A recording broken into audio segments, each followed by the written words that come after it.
स्वागत है आप सभी का। मैं हिम्मत वैष्णव और पॉलिटी की सीरीज में आज अपन संसद के संदर्भ में बात करेंगे। देखो, संसद जो है ये अपने केंद्र सरकार की विधायिका है।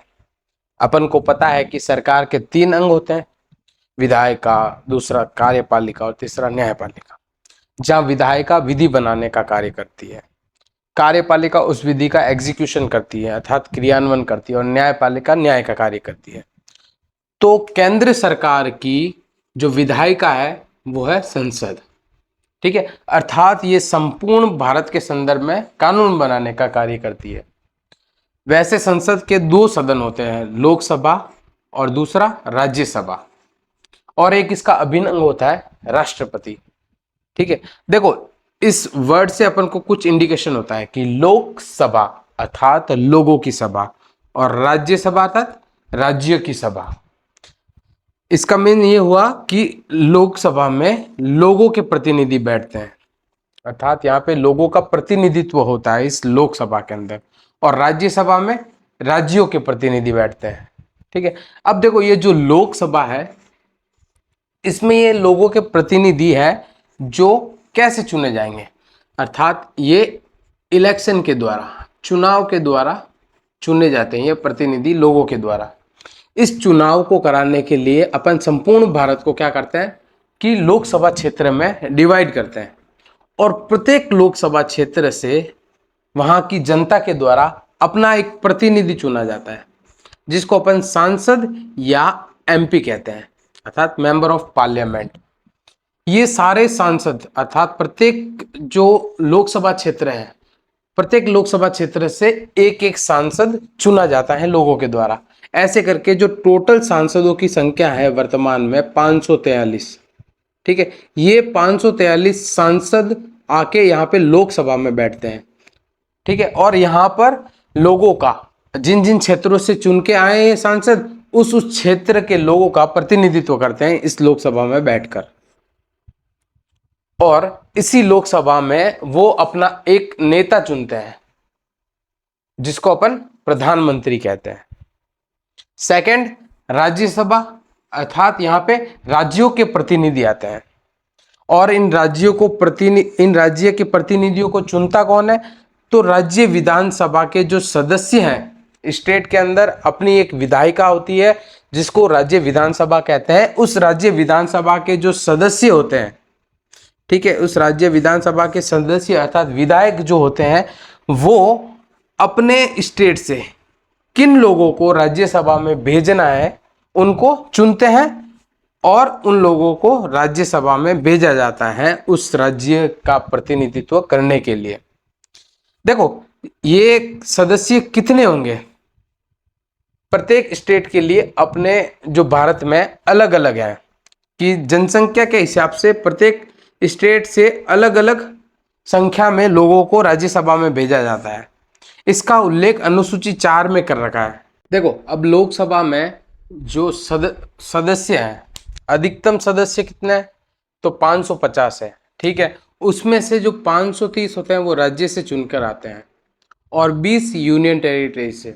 ये लोकसभा में जो सदस्य की अधिकतम संख्या है, लेकिन वर्तमान में कितने सदस्य हैं लोकसभा में, तो वह है 543। ठीक है, पहले यहाँ पर 2 एंग्लो इंडियन मनोनीत किए जाते थे, तो टोटल हो जाते थे 545, लेकिन अब ये 2 एंग्लो इंडियन नहीं मनोनीत किए जाते हैं। अब टोटल सदस्यों की संख्या ही, वर्तमान के सदस्य संख्या कितनी है, 543 है, जिसमें से 524 है जो स्टेट से आते हैं, और 19 सदस्य यूनियन टेरिटरी से आते हैं।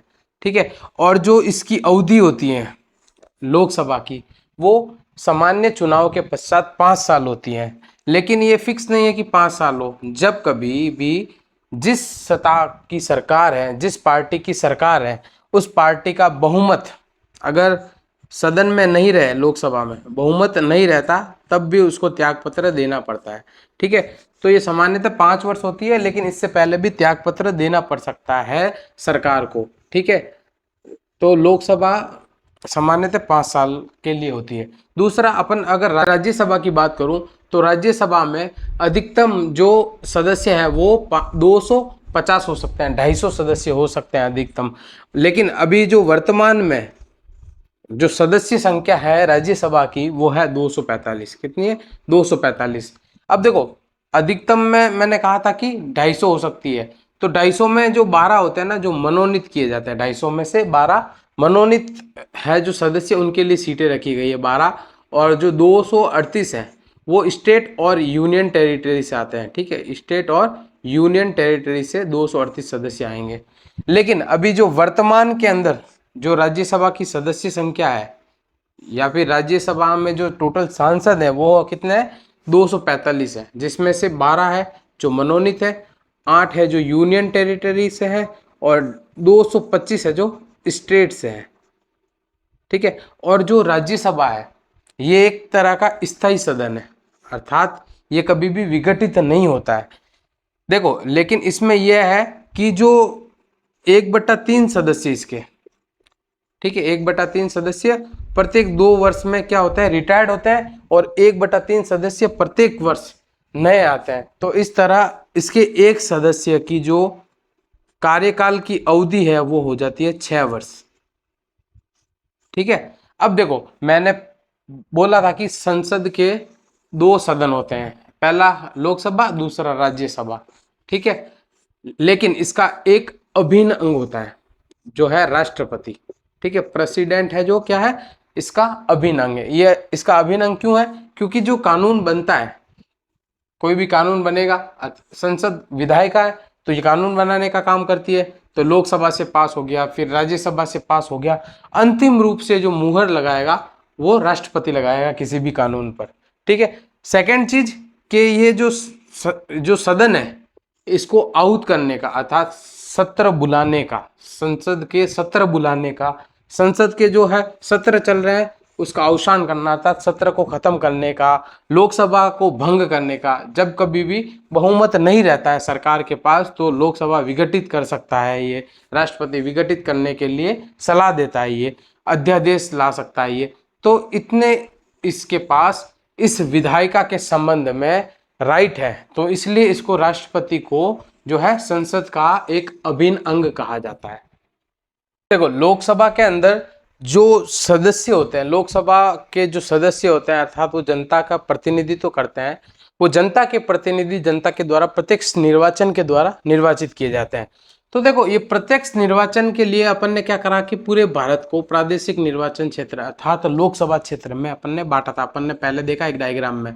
ठीक है, तो ये प्रादेशिक निर्वाचन क्षेत्र में बांटने के लिए, पूरे देश को लोकसभा क्षेत्र में बांटने के लिए अपन ने देखो एक 2 सिद्धांत है, ठीक है, उनका प्रयोग करा है। पहला सिद्धांत तो ये कहता है कि सभी राज्यों को जनसंख्या के अनुपात में जो सीटें हैं वो इक्वल मिले। जैसे देखो एग्जाम्पल के थ्रू अपन समझते हैं कि किसी एक स्टेट में पॉपुलेशन है 5 और दूसरे में है 10। ठीक है, तो अपन ने 5 वाले को एक सीट असाइन करी है लोकसभा में, तो इस 10 वाले को अपन को 2 सीटें असाइन करनी चाहिए। तभी क्या होगा कि जनसंख्या के अनुपात में इक्वल सीटें होगी दोनों राज्य की। ठीक है, देखो दूसरा सिद्धांत कहता है कि राज्य के अंदर जो सीटें हैं, ठीक है, उनमें जनसंख्या इक्वल होनी चाहिए। ऐसा नहीं होना चाहिए कि किसी एक सीट में जनसंख्या अत्यधिक हो और दूसरी में कम हो, नहीं ऐसा नहीं होना चाहिए। ठीक है, तो जनसंख्या के अनुपात में समरूपता होनी चाहिए राज्य के अंदर भी सीटों में। ठीक है, अब देखो अपन ने लोकसभा में राज्यों को सीटें असाइन करने के लिए इन 2 सिद्धांतों का अनुपालन करा। ठीक है, लेकिन समय के साथ क्या होगा, जनसंख्या में एक ड्रास्टिक चेंज होगा। ठीक है, कहीं पे जनसंख्या बढ़ेगी, कहीं पे घटेगी। तो ऐसे में क्या होगा कि ये जो सिद्धांत है इनका विखंडन होना प्रारंभ हो जाएगा, अर्थात ये सिद्धांत इन सीटों पर हमेशा के लिए नहीं लागू रहेंगे। तो अपन ने क्या करा कि जनगणना के पश्चात, जो भी जनगणना होगी उसके पश्चात इन सीटों में पुनर्समायोजन का जो है कानून बनाया। ठीक है, इस पुनर्समायोजन के लिए कौन जिम्मेदार है? पुनर्समायोजन में कानून बनाने के लिए संसद जिम्मेदार है। संसद क्या करेगी? एक रीति का निर्धारण करेगी और उस रीति के अकॉर्डिंग अपना जो राष्ट्रपति होगा वो परिसीमन आयोग का गठन करेगा, और ये परिसीमन आयोग इलेक्शन कमीशन के साथ मिलकर जो है इन सिद्धांतों को बनाए रखने के लिए जो सीटों का पुनर्समायोजन करेगा। ठीक है, ये चीज समझ में आई। तो देखो कब कब अपने यहाँ पे परिसीमन आयोग का गठन किया गया, तो अभी तक देखो 4 बार परिसीमन आयोग का गठन किया जा चुका है। पहला 51 की जो पॉपुलेशन सेंसस थी उसके अकॉर्डिंग अपन ने 1952 में पहला परिसीमन आयोग का गठन करा था। उसके पश्चात 1962 में 61 की पॉपुलेशन सेंसस के अकॉर्डिंग, और फिर 71 पॉपुलेशन सेंसस के अकॉर्डिंग अपन ने 1972 में परिसीमन आयोग का गठन करा। देखो हुआ क्या कि जब अपना 42वां संविधान संशोधन आया, तब देखो अपन ने इस पे रोक लगा दी, है ना, कि भाई ये 2000 तक अपन रोक दिया जाए, क्योंकि पॉपुलेशन इतनी तेजी से बढ़ रही थी कि उसके अकॉर्डिंग अपन को सीटें बढ़ाना, है ना, ये जायज नहीं था। तो अपन ने क्या करा कि 1976 में 42th अमेंडमेंट था, उसमें 2000 तक रोक लगा दी। फिर भी अब भी क्या हुआ कि पॉपुलेशन जो बढ़ती जा रही थी, पॉपुलेशन पे कंट्रोल नहीं हुआ, तो अपन ने इसको फिर से 2001 में 2026 तक इस पे रोक लगा दी, और कहा गया कि 2026 के बाद जो भी पॉपुलेशन सेंसस होगा उसके अकॉर्डिंग अपन परिसीमन आयोग का गठन करेंगे। लेकिन 2001 में एक प्रावधान और किया गया कि अपन सीटों की संख्या बढ़ाए नहीं, और जो राज्य के अंदर जो कहीं पे पॉपुलेशन बढ़ रही है, कहीं पे घट रही है, तो इन सीटों का पुनर्समायोजन किया जाना चाहिए, आंतरिक समायोजन किया जाना चाहिए। मतलब जहाँ देखो, जहाँ यहाँ पे पॉपुलेशन बढ़ी तो इसकी आकार छोटा कर दो, यहाँ पे पॉपुलेशन घटी तो इसका आकार बड़ा कर दो, ऐसे करके राज्यों के अंदर सीटों की संख्या में जनसंख्या का अनुपात इक्वल करने के लिए अपन ने आंतरिक समायोजन, पुनर्समायोजन के लिए कानून बनाया 2001 में, ठीक है। और इसमें ये कहा गया कि 1991 की जनगणना है उसके अकॉर्डिंग ये आंतरिक पुनर्समायोजन किया जाएगा, ठीक है। लेकिन फिर 2003 में 2001 का जो पॉपुलेशन सेंसस था वो आ चुका था। फिर अपन ने 2003 में क्या करा कि 2001 की जनगणना के अकॉर्डिंग ये आंतरिक पुनर्समायोजन किया। ये आंतरिक पुनर्समायोजन सामान्य सीटों के लिए भी था, SC ST की सीटों के लिए भी था, ठीक है। तो अपन ने ये पहले ही कहा था कि राज्यों में जो लोकसभा की सीटें हैं उसकी संख्या को नहीं बदला जाएगा। वो संख्या अभी भी कहीं ना कहीं 1971 का जो पॉपुलेशन सेंसस है उसके अकॉर्डिंग ये सीटों की संख्या। लेकिन अपन ने आंतरिक पुनर्समायोजन तो कर दिया है, ठीक है, वो 2001 की जनगणना के अकॉर्डिंग है, चाहे SC ST की सीट हो चाहे सामान्य सीट हो।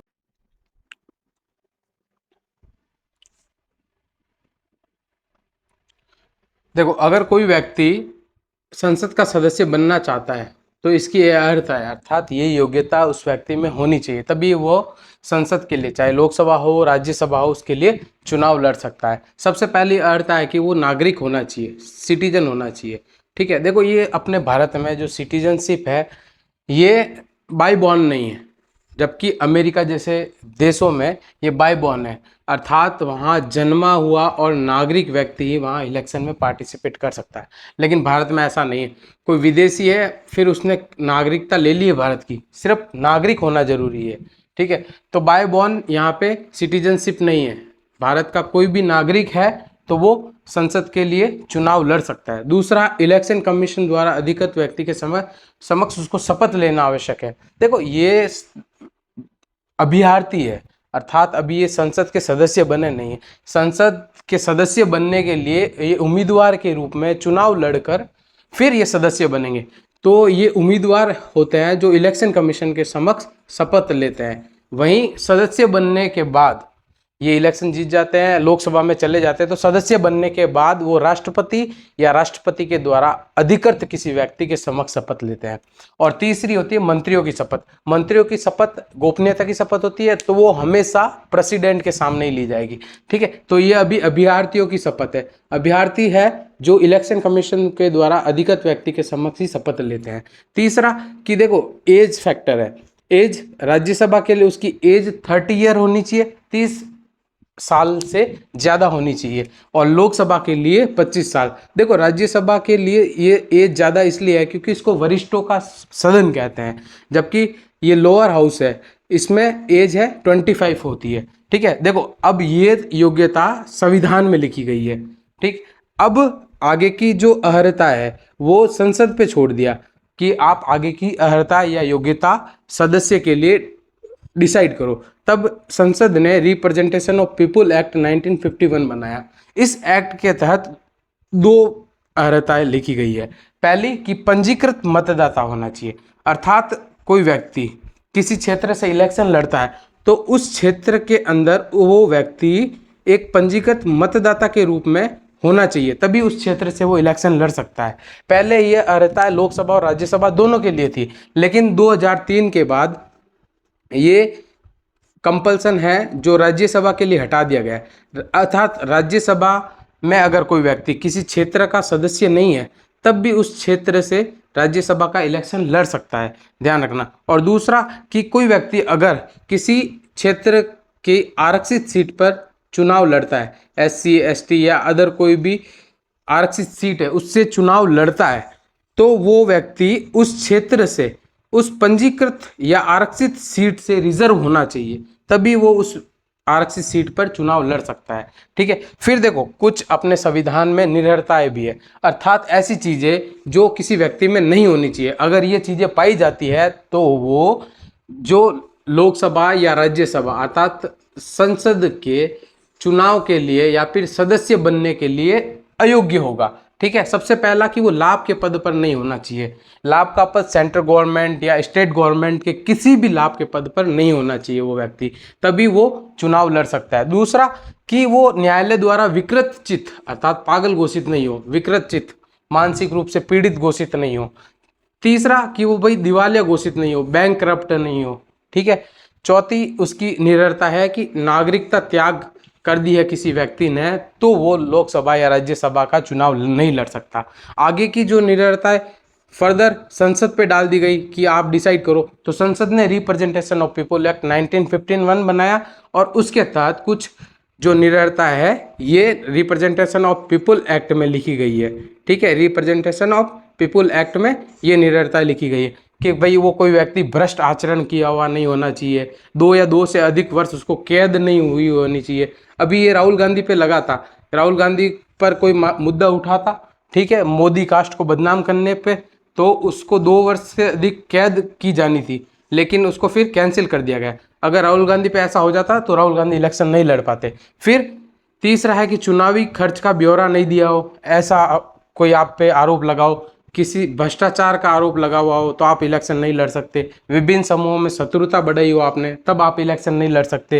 रिश्वतखोरी का आरोप हो आप पे, छुआछूत, सती प्रथा, कुप्रथा, ऐसी कोई कुप्रथाओं से में आप संलिप्त हो तब आप संसद के सदस्य नहीं बन सकते। ठीक है, ये सारी योग्यता है और ये निरयोग्यता, ये संसद के रिप्रेजेंटेशन ऑफ पीपल एक्ट 1951 में और ये भी संसद के रिप्रेजेंटेशन ऑफ पीपल एक्ट 1951 में, और ये दोनों है जो अपने कॉन्स्टिट्यूशन में है। ठीक है, देखो अब कोई सदस्य है जो अपना त्याग पत्र देना चाहता है तो सभापति या अध्यक्ष को अपना त्याग पत्र देता है। राज्यसभा के संदर्भ में जो पीठासीन अधिकारी होता है वो सभापति होता है, तो राज्यसभा के सदस्य सभापति को अपना त्याग पत्र सौंपेंगे और लोकसभा के सदस्य है जो अध्यक्ष को त्याग पत्र सौंपेंगे।